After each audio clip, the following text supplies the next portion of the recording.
नमस्कार।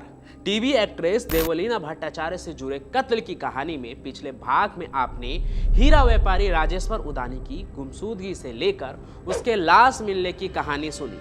अगर अभी तक वो वीडियो आपने नहीं देखी है तो जाकर तुरंत देख लें, लिंक आपको कमेंट बॉक्स में मिल जाएगा। लेकिन अगर आपने वो कहानी देख ली है तो आइए जानते हैं कि इस केस में अय्याज राजेश्वर उदानी के साथ संस्कारी बहू का क्या कनेक्शन है। राजेश्वर उदानी के कत्ल के बाद से ही सचिन पवार और देवलीना भट्टाचार्य दोनों फरार चल रहे थे, जिस वजह से पुलिस का शक उन पर बढ़ता ही चला जा रहा था। फिर पुलिस को जानकारी मिली कि देवलीना अपने पैतृक घर गुवाहाटी में चली गई है, इसलिए मुंबई पुलिस ने एक स्पेशल टीम गुवाहाटी भेज दी।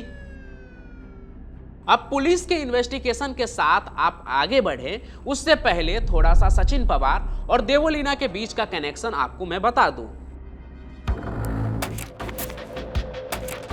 सचिन पवार एक मिडिल क्लास फैमिली से आने वाला एक बहुत ही महत्वाकांक्षी लड़का था, जिसने एक समय में डेयरी से घर घर दूध सप्लाई करने से लेकर कई छोटे बड़े काम किए और अंत में महाराष्ट्र के पॉलिटिक्स में भी अपना पांव जमा लिया।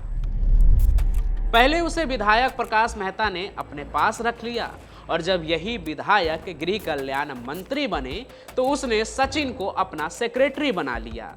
लेकिन सचिन के मन में भी विधायक बनने की चाहत थी, लेकिन पार्टी ने उसे टिकट नहीं दिया।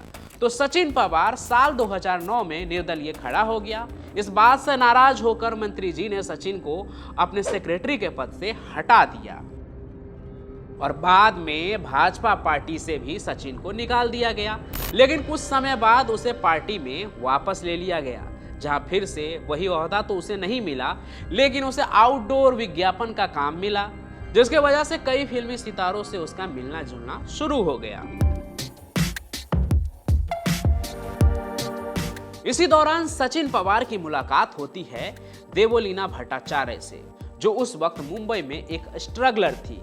कहते हैं उस दौरान सचिन ने देवलीना की खूब मदद की, साथ ही साथ देवलीना ने भी खूब मेहनत की, जिससे उन्हें कई रियलिटी शो और सीरियल में काम करने का मौका मिला, जिसमें से एक सीरियल तो खूब पॉपुलर हुआ, साथ निभाना साथिया, और साथ ही संस्कारी गोपी बहू के जरिए देवलीना भी खूब पॉपुलर हुई।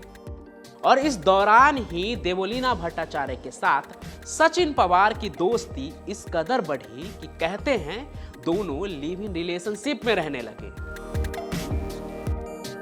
सचिन पवार एक ऐसी शख्सियत बन गया था जिसकी पहचान सिर्फ फिल्मी सितारों से ही नहीं बल्कि कई बड़े बड़े बिजनेसमैन से भी था, और उसी में से एक था हीरा व्यापारी राजेश्वर उदानी। हीरा व्यापारी राजेश्वर उदानी मुंबई और नवी मुंबई स्थित डांस बारों के चक्कर लगाते रहते थे, क्योंकि वो लड़कियों के शौकीन थे। और जब उन्हें पता चला कि उनके दोस्त सचिन के साथ TV actress Devlina Bhattacharya live in relationship में रहती है, तो उन्होंने सचिन के यहाँ भी ज्यादा चक्कर लगाने शुरू कर दिए। अब क्योंकि राजेश्वर उदानी सचिन पवार का दोस्त था, इसलिए देवलीना भट्टाचार्य ने भी उससे हाय हेलो करना शुरू कर दिया। पर अय्याज राजेश्वर उदानी ने इसका गलत मतलब निकाल लिया और देवलीना को भी बार डांसर की तरह ही समझने लगा। राजेश्वर अब देवलीना को बार बार कॉल किया करता था, उसे अश्लील मैसेज भी भेजने लगा। ये सभी बात देवलीना को बिल्कुल भी पसंद नहीं थी। पहले तो उसने इसे इग्नोर किया, लेकिन जब राजेश्वर की हिम्मत बढ़ती चली गई तो एक दिन उसने राजेश्वर उदानी की शिकायत अपने प्रेमी सचिन पवार से कर दी और सारे मैसेज उसे दिखा दिए। मैसेज देखकर मानो सचिन पवार के तन बदन में आग सी लग गई। उसने राजेश्वर उदानी को समझाने की कोशिश की तो दोनों में काफी गर्मा गर्मी हो गई, जिसके चलते सचिन पवार ने राजेश्वर उदानी से उसके कंस्ट्रक्शन के काम में लगाई गई मोटी रकम वापस मांगी और दोस्ती खत्म करने के लिए कह दिया। लेकिन कंस्ट्रक्शन में घाटा होने का बहाना देकर उदानी पैसे वापस करने से मना कर देता है। इस बात से सचिन पवार उदानी से और भी खफा हो गया। फिर सचिन उदानी के दुश्मन दिनेश के साथ मिलकर पैसे निकलवाने का प्लान बनाने लगा। दोनों को ही राजेश्वर उदानी की कमजोरी का पता था कि वो अय्याज किस्म का आदमी है, इसलिए उन्होंने उदानी को हनी ट्रैप में फंसाकर करोड़ों रुपए वसूलने का प्लान बनाया। फिरौती और ब्लैकमेल के इस काम में सचिन ने अपनी जान पहचान की एक महिला शाइस्ता सरबर खान उर्फ डॉली की मदद ली।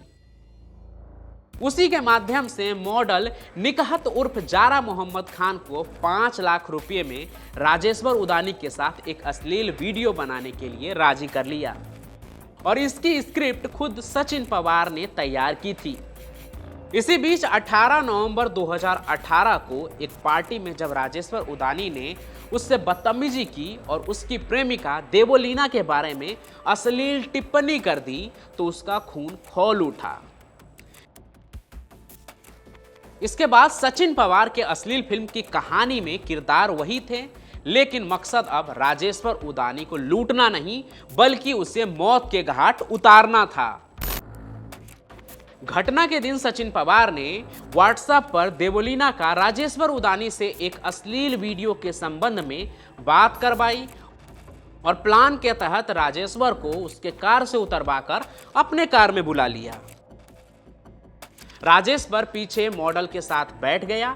गाड़ी चली तो मॉडल जारा ने राजेश्वर उदानी का गला दबाने की कोशिश की। उससे बचने के लिए उदानी ने जारा को झटका दिया तो कार में बैठे दूसरे लोग ने राजेश्वर उदानी का गला घोंटकर उसे मार डाला। राजेश्वर उदानी के हत्या करने के बाद उसके लाश को कार के डिक्की में रखकर पनवेल के पास नेरे गांव के जंगल में ले जाया गया और सुनसान जगह देखकर उसकी लाश फेंक दी गई और उसके बाद सभी अपने अपने घर चले गए। घर पहुंचने के बाद सचिन पवार ने राजेश्वर उदानी की मौत का वीडियो देवोलीना भट्टाचार्य के व्हाट्सएप पर भेज दिया और दूसरे दिन सचिन देवोलीना के साथ गुवाहाटी निकल गए ताकि पुलिस उन तक ना पहुंच सके। लेकिन मुंबई से निकली पुलिस की स्पेशल टीम ने गुवाहाटी में पहुंचकर वहां के लोकल पुलिस वालों के मदद से दोनों को गिरफ्तार कर लिया और ये कहानी तब जाकर बाहर निकल कर आई और उनके साथ कई और लोगों के नाम भी सामने निकल कर आए। लेकिन मीडिया में देवोलीना भट्टाचार्य की गिरफ्तारी की बात तो खूब उछली, हर जगह वीडियो अवेलेबल है, लेकिन उसके बाद उन्होंने कत्ल के किसी भी साजिश में शामिल होने की बात से खुद को अलग कर दिया। लेकिन देवोलीना भट्टाचार्य ने यह जरूर कहा कि सचिन पवार उसके दोस्त है और उसके साथ मिलकर असम से जुड़ी कोई फिल्म करने की कोशिश थी, लेकिन हीरा व्यापारी राजेश्वर उदानी के कत्ल से उनका कोई लेना देना नहीं है। अब कहानी तो मैंने आपको पूरी बता दी, राजेश्वर उदानी के कत्ल से जुड़ी और उससे देवोलीना कैसे कनेक्टेड है वो भी, और खुद देवोलीना ने क्या कहा वो भी मैंने आपको बता दिया। लेकिन सवाल ये है कि आपको क्या लगता है, क्या देवोलीना भट्टाचार्य सच में फंसाई जा रही है या फिर मासूम गोपी बहू के पीछे कोई और ही चेहरा है? कमेंट करके हमें जरूर बताइएगा। हम फिर मिलेंगे, तब तक आप अपना ख्याल रखिए। धन्यवाद।